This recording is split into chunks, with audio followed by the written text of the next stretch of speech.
بسم اللہ الرحمن الرحیم صلی اللہ علیہ وسلم علیہ صلی اللہ علیہ وسلم۔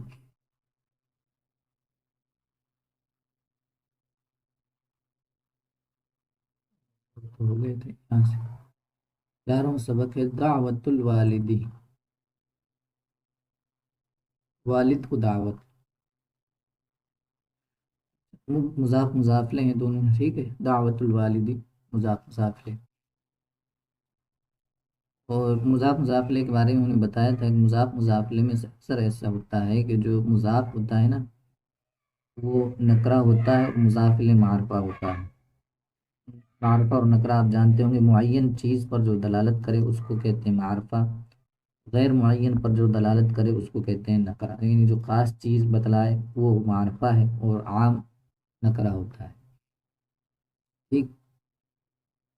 اور مضاف الیہ تو ہمیشہ کیا ہے، مجرور ہوتا ہے، دعوت الوالدی اس لیے کہیں گے نا۔ جو مضاف ہوتا ہے اس پر جو اعراب آتا ہے وہ عامل کے حساب سے آتا ہے، کوئی عامل جیسا ہوگا ایسا ہی اس پر اعراب آئے گا، کوئی عامل نہیں ہوگا تو وہ مرفوع ہوگا، جیسے یہاں کوئی عامل نہیں ہے تو اس لیے مضاف مرفوع ہو گیا۔ آگے دیکھ لیتے ہیں وَأَرَادَ إِبْرَاهِيمُ أَن يَدْعُوَ وَالِدَهُ أَيْضًا فَقَالَ لَهُ۔ ایک اور چیز دھیان رکھے تھوڑی سی، بس آدھا سیکنڈ، کہ بہت سارے کچھ لوگ جو آزر جو لفظ آیا ہے قرآن میں آزر، اس کو حضرت ابراہیم علیہ السلام کا کچھ تو سگا باپ کہتے ہیں، کچھ لوگ یعنی کچھ مفسرین سگا باپ کہتے ہیں، اور کچھ ان کو کہتے ہیں کہ نہیں ان کے وہ سگے باپ نہیں تھے، ان کے وہ چچا تھے۔ اور قرآن میں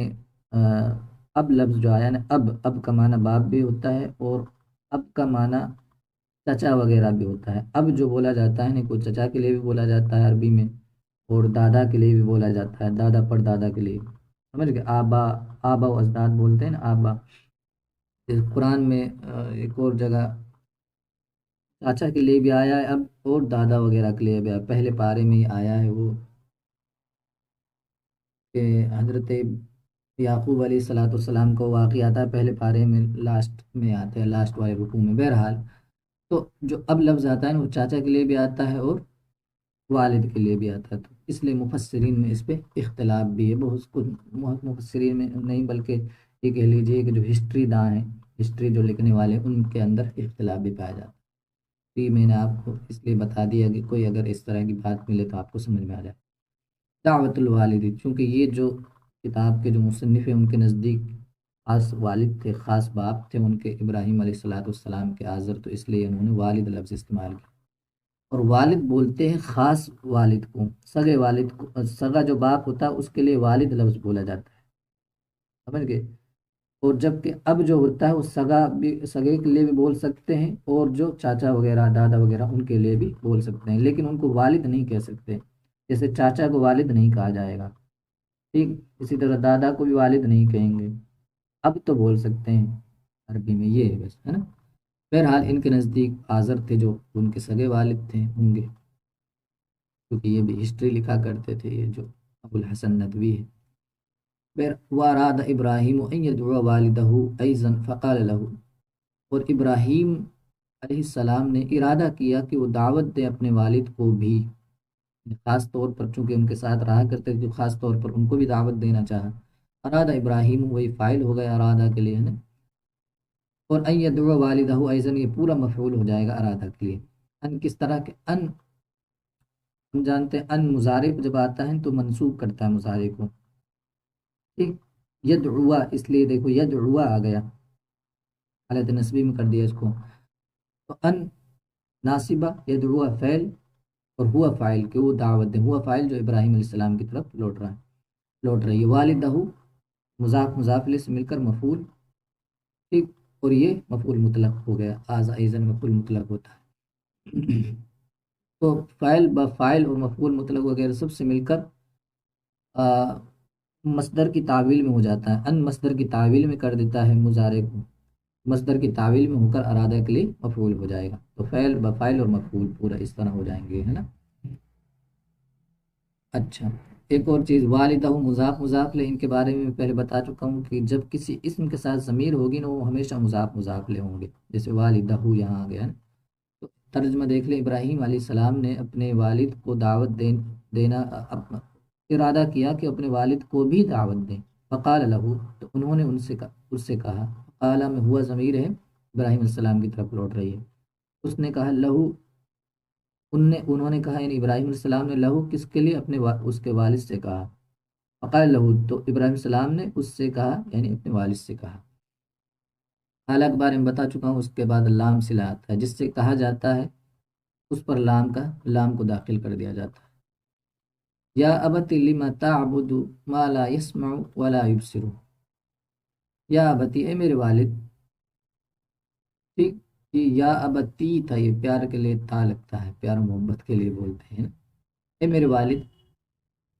لم تعبد ما لا يسمع ولا يبصر، کیوں عبادت کرتے ہو تم اس کی جو نہ سنتا ہے اور نہ دیکھتا ہے، ٹھیک۔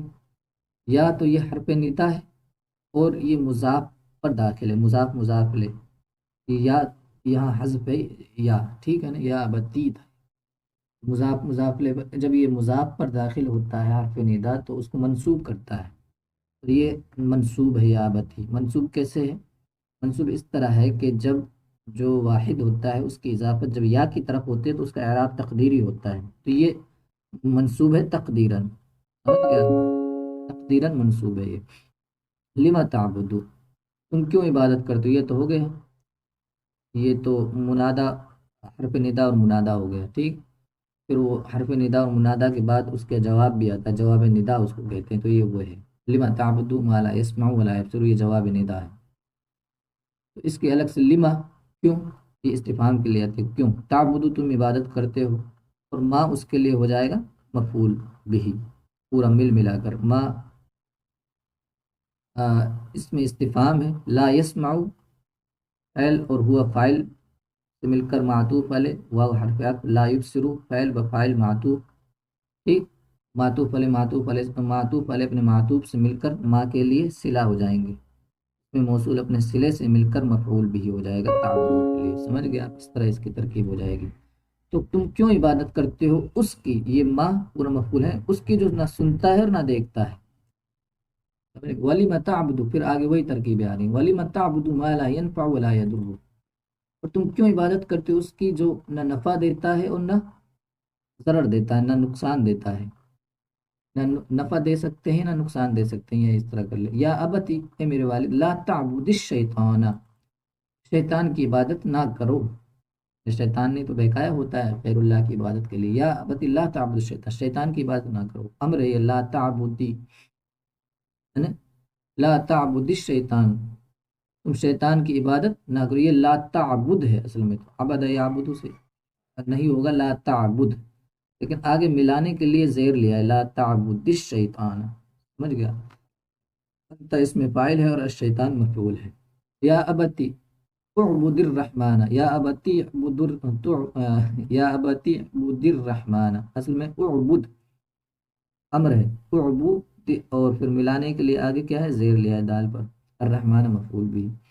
اے میرے والد، عبادت کرو الرحمن کی، رحمان کی ہے نا۔ وغضب والد ابراہیم، ابراہیم کے والد پر غصہ ہوئے، والد ابراہیم مضاف لفاعل ہو جائے غضب، وقال، اور کہا، غصہ ہو کر کہا، انا اضربک فترکنی ولا تقل شیئا، میں تمہیں ماروں گا، ضرب یضرب، اضرب میں ماروں گا تم کو، فاعل ہو جائے گا انا اس میں، فترکنی تم مجھے چھوڑ دے، ولا تقل شیئا اور کچھ نہ کہ، اترک فاعل ہے اس میں، اترک آیا ہے، ٹھیک ہے نا، اور اترک فاعل اور انت فاعل، نون وقایا یا مفعول بھی، اس طرح اس کی ترکیب ہو جائے گا نا، ولا تقل شیئا، شیئا مفعول بھی ہو جائے گا، تم کچھ نہ کہو، پورا ہے، سمجھ گئے؟ آگے اعراب سمجھ میں آ گئے۔ وہ غضب والد ابراہیم، ابراہیم کے والد غصہ ہو اور کہا کہ میں تمہیں ماروں گا، مجھے چھوڑ دے اور کچھ نہ کہ، فکان ابراہیم حلیما، ابراہیم علیہ السلام انتہائی نیک تھے، نیک صفت تھے، حلیمن کانا کے لیے خبر ہے، ابراہیم کانا کا اسم اور حلیمن خبر۔ فقال لوالدی، اس نے اپنے والد سے کہا، سلام علیکم، تم پر سلام ہو، یہ ایسے بولا جاتا ہے جب کوئی نہیں مان رہا ہوتا ہے کہ ارے تم، سلام وداع اس کو کہتے ہیں، قرآن میں بھی وہ لفظ آیا کہ جب کوئی تم سے جاہل زیادہ جھگڑنے لگے تو ان سے سلام کہو، سمجھ گئے، یعنی بات کو ختم کرنے والا سلام ہوتا ہے، سلام علیکہ، تم پر سلام ہو، یعنی اب چلتے ہیں، ہمارا تمہارا کوئی ناتا نہیں رہا، نہیں مان رہے ہو تم، سمجھ گئے نا، تو بولا جاتا ہے سلام علیکہ، عربی میں اس طرح آسان ہے، اس میں تمہارا سلام مبتدا اور علی کا خبر ہو جائے گا۔ وقال لہو، اور ابراہیم نے اس سے کہا، یعنی اپنے والد سے ہی کہا، انا اذهب من هنا وادعو ربی، من هنا، میں یہاں سے جا رہا ہوں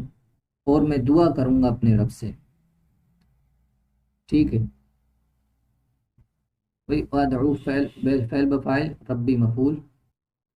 یہ بھی وہی تقدیری اعراب ہے، ربی یا کی جب یا کی طرف جب اضافت ہو جاتی ہے نا مفرد کی تو تقدیری اعراب آتا ہے، جیسے غلامی، یہ ربی بھی کیا ہے، مفعول ہے، لیکن یہ تقدیراً مفعول ہے، سمجھ گیا، مفعول تقدیراً کہہ سکتے ہیں اس کو، ادو کے لیے مفعول ہے۔ وتأسف ابراہیم جدا، اور ابراہیم السلام کو بہت افسوس ہوا، ٹھیک، واراد ان يذهب الى بلد آخر، اور انہوں نے کسی دوسرے شہر جانے کا ارادہ کیا، بالکل آسان ہوا، ارادہ، انہوں نے ارادہ کیا، ان يذهب یہ مفعول ہو جائے گا، وہی ان نصب کرتا ہے مضارع کو اور مفرد کے معنی میں کر کر اس کو مفعول بنا دیتا ہے، یذهب الى بلد آخر، بلد آخر، دوسرے شہر میں جانے کا ارادہ کیا، ٹھیک، بلد موصوف صفت، موصوف آخر صفت، دوسرا شہر، اب یہ دیکھو موصوف صفت کا ایک اعراب ہوتا ہے، لیکن یہ کیا ہے، آخرہ، یہ غیر منصرف ہے، غیر منصرف پر نہ تنوین آتی ہے اور نہ جرا، اس پر کسرہ آتا ہے، تو اس لیے کسرے کی جگہ اس پر فتح آ گیا، آخرہ غیر منصرف، اور یہ آخرہ غیر منصرف میں سے عدل ہے، یہ عدل ہے، سمجھ گیا، اور صفت ہے۔ واراد ان يذهب الى بلد آخر، اور انہوں نے ارادہ کیا دوسرے شہر جانے کا، ويعبد ربه، اور وہ اپنے رب کی عبادت کریں گے، ويدعو نے اسی پر ان کا سب کا عطف ہے، واراد ان يذهب الى بلد آخر، اور انہوں نے دوسرے شہر جانے کا ارادہ کیا، ويعبد ربه، اور انہوں نے ارادہ کیا اپنے رب کی عبادت کا، دیکھو ان کی وجہ سے یعبدا، اسی پر عطف ہے اس کا، جو معطوف علیہ کا اعراب ہوتا ہے وہ معطوف کا ہوتا ہے، تو ان یعبدا ہے اصل میں، یہ ہے نا، یعبد رب، اور انہوں نے ارادہ کیا کہ اپنے رب کی عبادت کرے دوسرے شہر جا کر، ہے نا، وَيَدْعُوَ النَّاسَ إِلَى اللَّهِ، وہی اسی پر ہی عطف ہے اس کا بھی، یدعوا، یدعو تھا، یدعوا ہو گئے، واؤ پر فتح آ گیا ان کی وجہ سے، ہے نا، وَيَدْعُوَ النَّاسَ إِلَى اللَّهِ، اور انہوں نے ارادہ کیا لوگوں کو اللہ تعالیٰ کی طرف دعوت دینے کا، پورا اس طرح کر سکتے ہیں، اور انہوں نے دوسرے شہر جانے کا ارادہ کیا اور اپنے رب کی عبادت کا اور لوگوں کو اللہ کی طرف بلانے کا ارادہ فرمایا۔